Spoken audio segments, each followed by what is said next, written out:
વસુબહેન ભટ્ટ જન્મ 23/3/1924. વસુબહેન જનાર્દન રામપ્રસાદ ભટ્ટનો જન્મ વડોદરામાં થયો હતો. હાલ તેઓ અમદાવાદમાં રહે છે. મુખ્યત્વે તેઓ વાર્તાકાર તરીકે જાણીતા છે. પાંદડે પાંદડે મોતી, સરસીજ, દિવસે તારા રાતે વાદળ, ઘડીક અષાઢ ને ઘડીક ફાગણ તેમના વાર્તા સંગ્રહો છે. માણારાજ તેમની હાસ્યસભર વાર્તાઓનો સંગ્રહ છે. ઝાકળ પીંછોડી નામની એક લઘુ નવલ પણ તેમણે લખી છે. પોતાની સીધી સાદી અને સંસ્કારી નમાઈ પુત્રી નીલા જો જમાના પ્રમાણે પહેરી ઓઢી નવતર ઠાઠ ઠસ્યો અને ફેશન અપનાવે તો લગ્ન માટે વહેલી પસંદગી પામે એવી માન્યતા ધરાવતા બિહારીના અતિ સૂક્ષ્મ ચંચલ મનોભાવોનું નિરૂપણ આ વાર્તામાં થયું છે. વાર્તાકારે નીલાના પાત્રમાં એવું બાહ્ય પરિવર્તન લાવીને બિહારીને પ્રતીતિ કરાવી છે કે જીવનમાં કૃત્રિમતા કરતા વ્યક્તિની સહજતા જ વિશેષ શોભી રહે છે. સ્થૂળ પ્રસંગ નિરૂપણને બદલે બે પાત્રોના સંવાદ અને મનોમંથનનો પ્રયોગ કરીને લેખિકાએ પરિસ્થિતિને ટૂંકી વાર્તા માટે જરૂરી એવા લાઘવમાં રજૂ કરી કલાસૂઝ દાખવી છે. મનને મનાવી બિહારી જવા તૈયાર થયો. ધોતિયાની પાટલી સરખી કરી, માથે ટોપી મૂકી હાથમાં લાકડી લઈ ચાલવા માંડ્યો. ત્યાં ખ્યાલ આવ્યો કે બારણે તાળું મારવાનું તો રહી ગયું. બારણે તાળું મારતા માંડ તૈયાર કરેલું મન ભાંગી પડ્યું. બારણા ફરી જોશથી અફાડીને બંધ કર્યા. બારણાની માફક મગજમાં અથડાતા વિચારોને રોકવાના પ્રયત્નોમાં એને સફળતા ન મળી. મગજ થાકી ગયું અને પગ લથડિયા ખાવા લાગ્યા. પગથિયા પાસેનો થાંભલો પકડી તે ત્યાં જ બેસી ગયો. બહારના રસ્તેથી 3-4 સમવયસ્ક કન્યાઓ રંગરંગીન પોશાકમાં હસતી કૂદતી એકબીજાને ધબ્બા મારતી પતંગિયાની માફક પસાર થઈ. આ છોકરીઓને જોઈ નાખી દીધેલી નિરાશા વળી પાછી બિહારી પર ચડી બેઠી. નીલાને તો નહીં તો કોઈ બેનપણી કે નહીં કોઈ સહિયર, નહીં પહેરવા ઓઢવાનો કે ફરવા હરવાનો શોખ. બસ જ્યારે જુઓ ત્યારે ઘેરાયેલા આકાશમાં ઘનઘોર વાદળો ઉમટી આવતા સદંતર અંધકારનું સામ્રાજ્ય વ્યાપી જાય તેમ બિહારીલાલનું અંતર નિરાશાના અંધકાર અને દુઃખના ભાર નીચે દબાઈ ગયું. દબાવી રાખેલો ડૂમો હમણાં છૂટી પડશે એવો ભય લાગતા બિહારીએ ખોખારો ખાઈ મનને સ્વસ્થ કરવાનો નિષ્ફળ પ્રયત્ન કર્યો. પગથિયા ઉતરી કમ્પાઉન્ડમાં હિંચકા સુધી પહોંચતા તો એ હાંફી ગયો. ટોપી ઉતારી હિંચકા પર બેસી ગયો. બૂટ કાઢી હિંચકાને જોશથી લાત મારી અને તરત જ ખોળામાં મૂકેલી લાકડીથી હિંચકાની ગતિ અટકાવી દીધી. જમીન પર લાકડી ખોસી એની પર દાઢી ટેકવી એ ફરી પાછો વિચારમાં પડી ગયો. લાકડીની તીક્ષ્ણ અણીથી જમીનમાં જેમ જેમ ઊંડે ખોદતો ગયો તેમ તેમ વિચારોમાં પણ એ એટલો જ ઊંડે ઉતરતો ગયો. છોકરીઓને લટકા ઓછા કરવા માટે, ભટકવા માટે, રમતિયાળપણા માટે, આખો દિવસ બેનપણા સહીપણા માટે બાપે કહેવું પડે એને બદલે આ તો સૌ જ ઊંધું. નીલા, તું શું કરવા આવા જાડા ખાદીના ધાબળા પહેરે છે? નીલા, તું શું કરવા કોઈને મળવા હળવા જતી નથી? બસ આખો દિવસ એકલી એકલી વાંચ્યા જ કરે છે. અને આ બધા માટે બિહારી જ જવાબદાર હોય તેમ એના અંતરે એના તરફ આંગળી ચીંધી. નીલાના જન્મ પછી ગુણિયલ માંદી સાજી રહેવા લાગી. સુવાવડમાંથી કંઈ એવો રોગ પેઠો કે એની કેડ જ તોડી નાખી. નાની નીલાને સાચવવાની, ઘરના કામકાજની, નોકરી કરવાની અને ગુણિયલને ચાકરી કરવાની, આમ બધી જવાબદારી બિહારીને માથે આવી પડી. સવારના વહેલી ઉઠી કાચું કોરું પકાવી નીલાને તૈયાર કરી ગુણિયલને દવા આપી બિહારી નોકરીએ જતો અને બાકીનું કામ પતાવી દેતો. ઘરનું કામકાજ, નીલાની ઉઠવેટ અને ગુણિયલની માંદગીમાં એની જિંદગી વણાઈ ગઈ હતી. ઓફિસમાં સૌ કોઈ એના તરફ આદર અને લાગણીથી જોતા. એનું કામ આટોપી આપવામાં મદદ કરતા. પોતાને ઘેર કંઈ સારું ખાવાનું બનાવ્યું હોય તો બિહારી માટે ડબ્બામાં લઈ આવતા અને આગ્રહ કરી જમાડતા. જમતા જમતા બિહારીની આંખમાં આંસુ આવી જતા અને કોળિયો ગળામાં જ ભરાઈ રહેતો. નીલુએ જન્મ ધરીને આવું સ્વાદિષ્ટ ક્યારેય ખાધું નથી. રોજ એ જ ભાખરા, ચોપડા ને શાક. બિહારીને અતરસ જતું અને ગળામાં ભરાયેલો કોળિયો માંડ પાણીને ધક્કે ઉતરતો. કોઈ નિકટના સાથીઓ તો એને આગ્રહ કરીને જમાડતા અને કહેતા, નીલુ માટે જુદું પડીકું લાવ્યો છું. ત્યારે એની આંખો અહેસાનથી જોઈ રહેતી. માંદી ગુણિયલ એવા જ અહેસાનથી બિહારી તરફ જોતી. મોટા કરોડપતિને પરણી હોત તોય આવી ચાકરી ન પામત. આટલી ચાકરી અને મોંઘી દાટ દવા કર્યા છતાં ગુણિયલના જીવનનો અંત આવ્યો. આ વિશાળ દુનિયામાં બાપ દીકરી એકલા પડ્યા. એકબીજાની ઓથ અને સાથે એમની જિંદગીના ટેકા બન્યા. તે પછીની બિહારીની જિંદગી એટલે નીલા. સવારના કામમાંથી પરવારી એને નિશાળે મૂકી આવે. 4 વાગતા નિશાળેથી ઓફિસે લઈ આવે. નીલા ઓફિસમાં રમે કે વાંચે. ઓફિસનું કામકાજ પતાવી પિતા પુત્રી સાથે ઘેર જાય. મોસાળેથી મામા મામી આગ્રહ કરી નીલાને રહેવા બોલાવતા, પણ એ જતી નહીં. પોતે જાય તો પિતા એકલા શું કરે? નાની ઉંમરે પુત્રીની આ સમજ જોઈ બિહારી હરખાતો. માં મરી ગઈ તેથી શું પોતે કમ છે કે દીકરીને મોસાળ મોકલી દે? માં અને બાપની બેવડી જવાબદારીથી બિહારી એનું જતન કરતો. માં વગરની દીકરીને કોઈ ફસાવી કે ફોસલાવી ન જાય તેની ચાંપતી દરકાર તે રાખતો. પોતાની જ આસપાસ પિતાના સુખની સીમાઓ અંકિત થયેલી છે એ સમજતા નાની નીલાને વાર લાગી નહીં. એની નાની દુનિયામાં પિતા સિવાય કોઈ હતું જ નહીં. નીલા પર સારા સંસ્કાર પડે એ હેતુથી નીતિકથા, મહાપુરુષોના જીવનચરિત્ર અને સંત મહાત્માઓના ઉચ્ચ આદર્શની તે વાતો કરતો. જાત મહેનત અને સાદાઈમાં જ સુખ સમાયેલું છે તેઓ પોતાના વર્તનથી અને વાંચનથી વારંવાર ઠસાવતો. ચારિત્ર્ય અને સાદાઈ એટલે બિહારીની દીકરી. બીજી છોકરીઓ આછકલી, ઉચ્છૃંખલ અને અધકચરી છે. એ બધાના અને પોતાના રાહ ન્યારા છે. કોઈ તહેવાર કે ઉત્સવમાં એ કોઈ સાથે ભળતી નહીં. એનો સમગ્ર રસ ઘર અને પિતામાં સમાપ્ત થતો હતો. પોતાની અને માની પાછળ પિતાએ જે જહેમત અને પરિશ્રમ ઉઠાવ્યા હતા તેની એના નાનકડા મગજમાં એવી ઊંડી અસર થઈ હતી કે કોઈનાએ કહ્યા વગર એણે પિતાજીનો ભાર હળવો કરવા માંડ્યો. જેટલી બિહારી એની દરકાર રાખતો એટલી જ નાના હાથે એણે બિહારીની રાખવા માંડી. સવારના દાંતણ, મંજન અને લોટો ગોઠવી બિહારીને ઉઠાડતી. નાહવા માટે ગરમ ઠંડા પાણીની ડોલો ચકચકિત ઘસીને રાખતી. ટુવાલ અને કપડાં ગોઠવી નાહવા માટે બોલાવતી. બિહારી નાહી ઉઠે તે પહેલા પૂજાનો સામાન, પ્રસાદ અને માળા નજર પડે એ રીતે તૈયાર રાખતી. છાપા અને ટપલ મુક્કર જગ્યાએ રાખતી. નિશાળના સમય પહેલા બધું પરવારી જતી અને બાપ દીકરી સાથે નીકળી જતા. નિશાળેથી સીધી ઘરે આવી અને તરત જ કામે ચડી જતી. પોતાની દીકરી આજકાલની છોકરીઓ કરતા બધી જ રીતે ચઢિયાતી છે એ વિચારે બિહારીની છાતી ગજ ગજ ફૂલતી. આમ છતાં એની વધતી જતી ઉંમર જોઈ એક પ્રકારની સતત મૂંઝવણ એને સતાવ્યા કરતી. નીલાને લાયક છોકરાઓની તે ચકાસણી કરવા લાગ્યો. નીલાની સરખામણીમાં દરેક છોકરાની ગુણવત્તા અને કક્ષા ઉતરતી જ લાગતી. પોતાનામાં અને પારકામાં એટલો ભેદ હોય જ એમ વિચારી એણે નીલા માટે પ્રયાસો શરૂ કરી દીધા. નીલાની સંમતિ પછી જ આ અંગે આગળ પગલું ભરવું સારું એમ સમજી એ એના વિચારો જાણવા કોશિશ કરતો.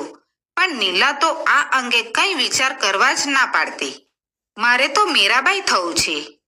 પોતાના તરફની લાગણીને લીધે પુત્રી ના કહે છે એમ સમજી બિહારીએ હેતથી સમજાવ્યું કે એના સુખ સગવડ અને સલામતીમાં પોતાની શાંતિ અને આબાદી સમાઈ છે. આમ સમજાવ્યા છતાં જ્યારે નીલાએ પોતાની હઠ ચાલુ રાખી ત્યારે બિહારીને થયું આટલી સાણી દીકરીને પણ હજી સંસારની ગંભીરતાનો ખ્યાલ નથી. કદાચ શરમની મારી પણ ના ના કહેતી હોય. કંઈ નહીં, એકવાર નક્કી કરીશું એટલે એની મેળે વળી જશે. આ વિચારે એણે સર્વ દિશામાં પ્રયત્નો આદરી દીધા. મામા, જયાબા સૌને નીલા માટે સારો સાથી શોધવા કહ્યું ત્યારે કેવો મુહૂર્ત્ય જોઈએ તે અંગે ઝીણવટથી સમજાવ્યું. બધી રીતે યોગ્ય મળે તો જ આપણે આગળ પગલું ભરવું.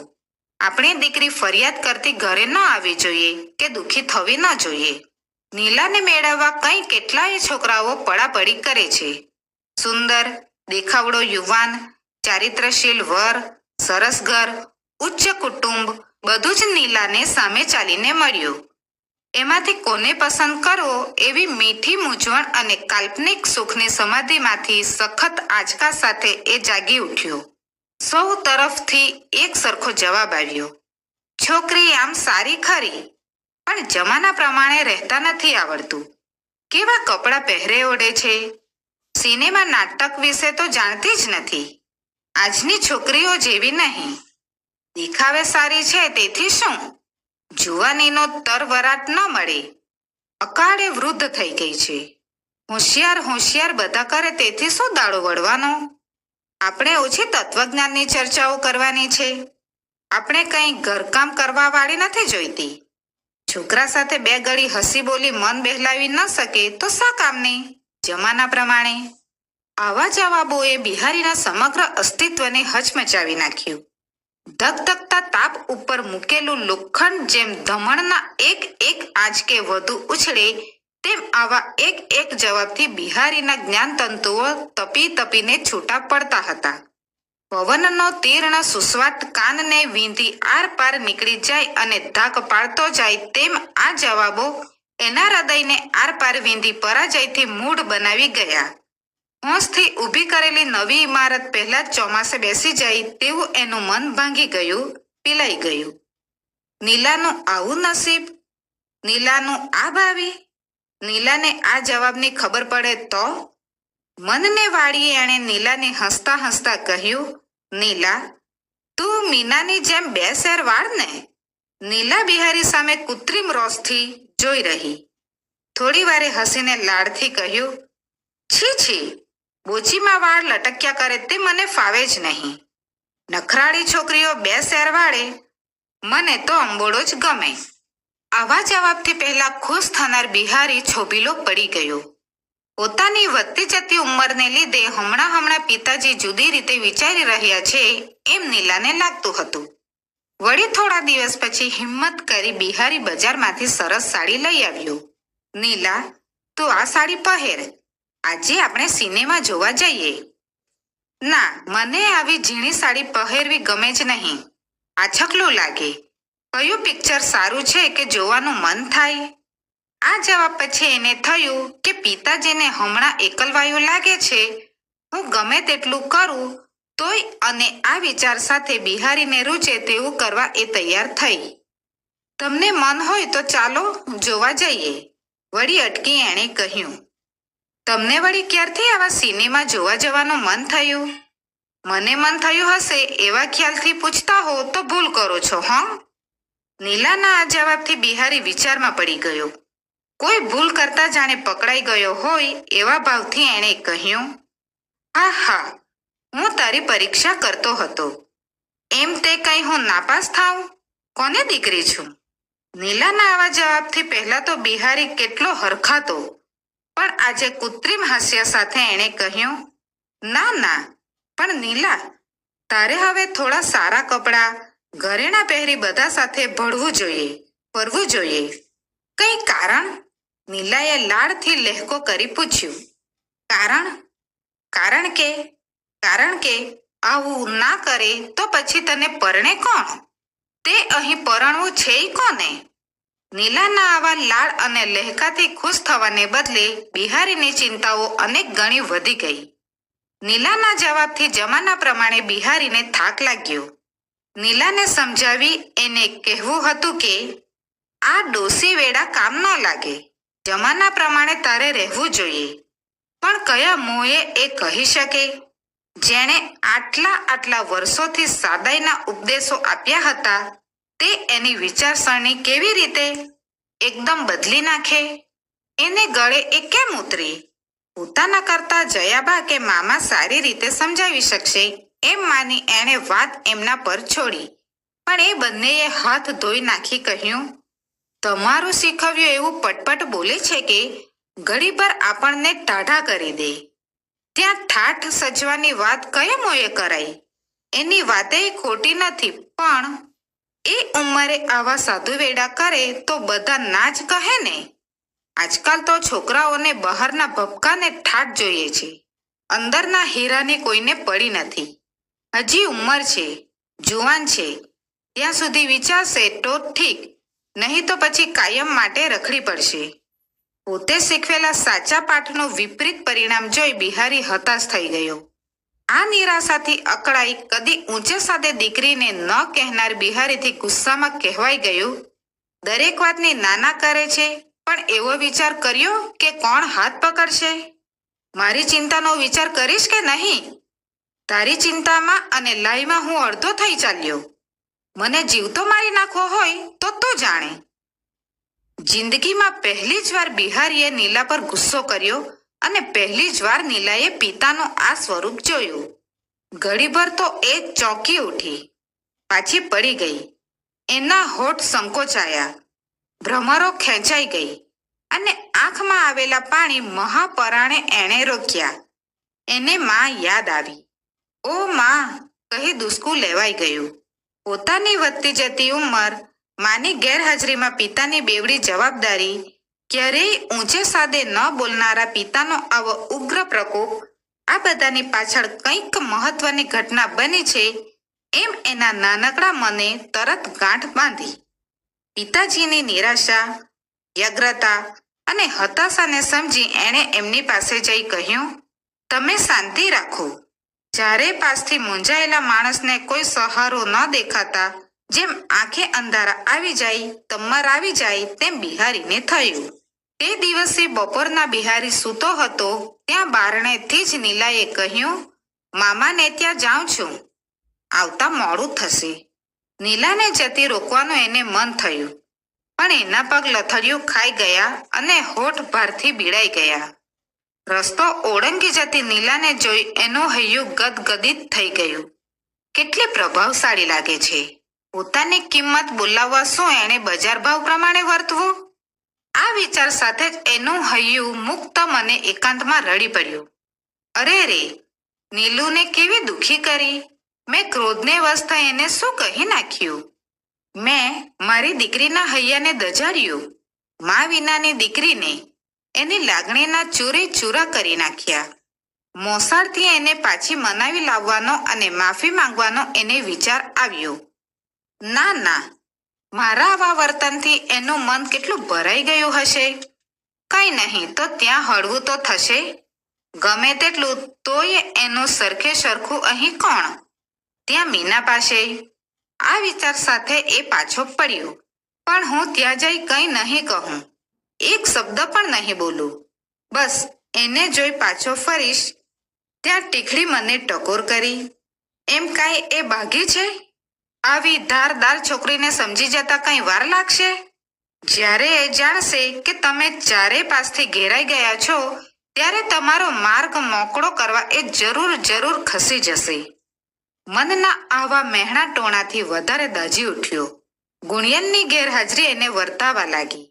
પોતાના એકલા પર બોજો નાખીએ જતી રહી એટલે એના પર પણ ચીડ ચડવા લાગી. થોડી વાર શાંતિથી ઊભો રહ્યો. મનનું વાવાઝોડું પણ થાક્યું હતું. એણે સ્વસ્થ પ્રયત્નો કરવા માંડ્યા. ખોટા વિચારોને માથું ઝાટકી દૂર કર્યા. ગુણિયનની દીકરી છેલ્લે પાટલે બેસે જ નહીં. સ્વસ્થ મનની આ શ્રદ્ધા સાથે એનામાં હાસ કરવાની હિંમત આવી. પગની ઠેસથી એણે હિંચકાને લાત મારી. પવનની લહેર આવી ને મનમાં મૂંઝારો સહેજ હળવો થયો. એણે બહાર નજર કરી તો ચારે બાજુ ખાસ્સે અંધારું જામી ગયું હતું. કંઈ કેટલાય સમય પસાર થઈ ગયો તેની ખબર ન પડી. અંધારું એકાંત અને એકલી નીલા, દાબેલી આશંકાઓ ફરી વીજળી ગતિથી જાગ્રત થઈ. આટલું મોડું કદી થયું નથી. ગમે તેટલું તોય એ બાળક બુદ્ધિ. દુઃખી માણસ શું ન કરે? ગભરાયેલો એ ઊભો થયો. ત્યાં બહારનો ઝાંપો ખખડ્યો. અંધારામાં પણ નીલાની આકૃતિ તરત જ વર્તાઈ, પણ એનો પહેરવેશ, ઠાઠ, બે લટો, રેશમી આડી સાડી, મોં પર પાવડર, આંખની બહાર ખેંચેલી મેસ હીલવાળા ચંપલ. બિહારી ઘેલાની જેમ નીલા સામે તાકી રહ્યો. નીલાએ શાંતિથી કહ્યું, મીના પાસેથી બધું શીખી લીધું. મામા કહે છે મીના કરતાં પણ હું સુંદર લાગુ છું. નાની રમાડવા જેવી ઢીંગલી. બોલો, હવે છે ચિંતા? ઢીંગલી, સુંદર ઢીંગલી. નીલાના એક એક શબ્દ બિહારીના એવી શણગારેલી દીકરી સામે જોઈ કોઈ સતી સાધ્વીને પરાણે શણગારી હોય તેવો ભાસ થયો. એના પર અત્યાચાર કરી કોઈએ ઠાઠ સજાવ્યો હોય એવું એને લાગ્યું. નીલા એ નીલા જ નહીં, બદલાઈ ગયેલી નીલા. નીલા નહીં પણ ઢીંગલી, ખોટી ખોટી રમકડાની ઢીંગલી, બજારમાં મૂકવા જેવી, શોકેસની ઢીંગલી, ભરખી ખાતું રમકડું. બિહારીનું મોં લેવાઈ ગયું. પિક્કા મોં પરની આંખો કશુંક શોધતી હતી. નીલા સામે આવીને ઊભી રહી, સહેજ હસી ત્યારે બિહારીના હૈયા પર ચિરાડો પડ્યો. નીલાનો હાથ પકડી એણે આંખ પર દાબી દીધો. મારા બોલ્યા સામું ન જોઈશ બેટા, મારા ક્રોધ સામું ન જોઈશ દીકરા. નીલાએ મમતાથી બિહારીને માથે હાથ મૂક્યો ત્યારે એની આંખો આંસુથી ભરાઈ ગઈ હતી. ના ના નીલા, તને ગમે તે રીતે તું રહે બેટા. નીલા, તું હતી તેવી. બંને દુભાયેલા હૈયાએ એકબીજામાં વિસામો શોધવા પ્રયત્ન કર્યો. નીલાની આંખો સામે બિહારી જોઈ રહ્યો ત્યારે એક પછી એક સાણી નીલાની છબીઓ પડ વીંધતી બહાર આવી. ગુણિયલની નાની તસવીર જેવી.